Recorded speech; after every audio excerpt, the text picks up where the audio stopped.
Joining me right now is retired Army Brigadier General and author of Double Crossfire, Anthony Tata. Anthony, great to have you. Thanks very much, General, for being here and for your time and service to our great country. We so appreciate it. First, what do you make of these comments from Vladimir Putin? It seems to be moving markets this morning. Stocks are taking off on this comment that Putin made that there are positive shifts in talks with Ukraine. Are you buying it? Hey, good morning, Maria. Great to be with you. Not really. I think, Putin has been, the master of misinformation and disinformation, and unfortunately, it's been embraced by the left in this country to sow division. It's been a serious information war for the last 5 or 6 years within this country, and that's part and parcel of what has led Putin to this decision-making process to invade Ukraine. Is the weakness and division in this country, and the weakness and division is in NATO. Right now, NATO can't even agree on economic sanctions and shutting down the oil and so forth. And so Putin throws these tidbits out there, and maybe he's done shorting U.S. stocks, and maybe he wants them to go up. Who knows? But I would not put any stock in anything Putin says right now until he visibly demonstrates that with his troops on the ground, and if they stop and they stall and then they go into negotiations and they hold what they've got, then I might say okay. And it reminds me, Maria, of the Bosnia attack or the Serb attack into Bosnia-Herzegovina in the 94, 95, 96 timeframe. Everybody's been saying we haven't seen this kind of thing since World War II. That's just not true. I was in Bosnia, in Croatia, in Kosovo when the Serbs brutalized those provinces and territories, and it was tough, ugly combat with torture, war crimes. And Clinton and General Wes Clark got together in the Dayton Peace Accords and hammered out a deal. And what I don't see is any diplomatic effort here. Blinken is anemic, and President Biden is not a factor in the conversation here. And there is no parallel effort to try to leverage the diplomatic element of national power to get Russia's attention and bring this to a head. Yeah, well, you make a great point. Kamala Harris is on the ground in Eastern Europe.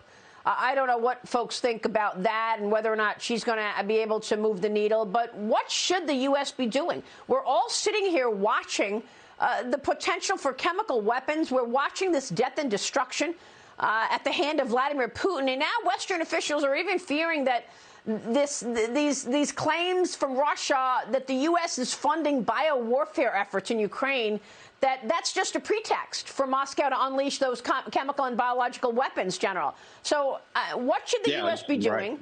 And how do we deal with all this propaganda?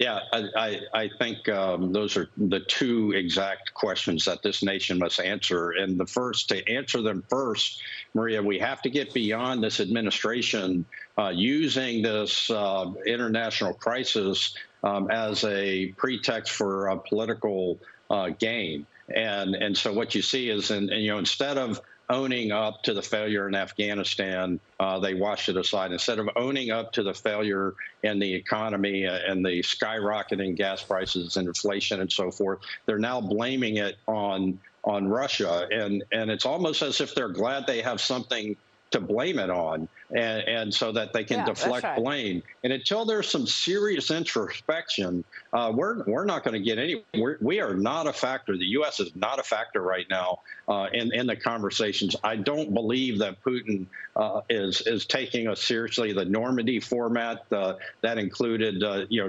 German Chancellor and then Macron and Zelensky and Putin.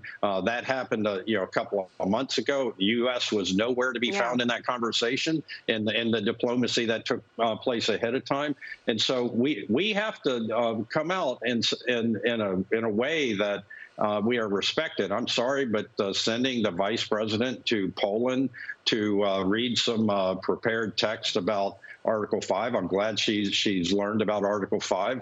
But at the end of the day, that's not Putin does not take that seriously. There is no gravitas. There is no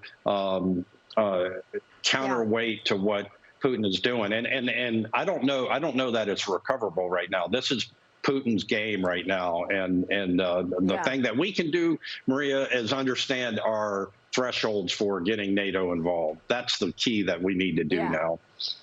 Well, it's as if the Democrats think everybody forgot that they used Russian disinformation to undermine Donald Trump for 4 years. I mean, let's face it, they've been working with Russia to try to come up with that dirty dossier and lies about collusion. Right, and they continue to do it. I mean, it's they've bought into that narrative. They can't unwind it. And so they've been supporting Russia in this effort to, at least have some regional hegemony by taking Ukraine. And what the left is too blind to see is that they've been the stooges of Russia for the last 5 years in dividing this country. This country could not marshal the will right now to fight anywhere because it's too confusing. And you have the corporate media, the elite media that is just out to make sure that Biden is protected, this administration is protected. And so it's really hard to understand what's true from a U.S. standpoint and what's true from Putin's standpoint. It's really hard to understand. Maybe your show, Maria, is the only last bastion of truth out there. We'll see.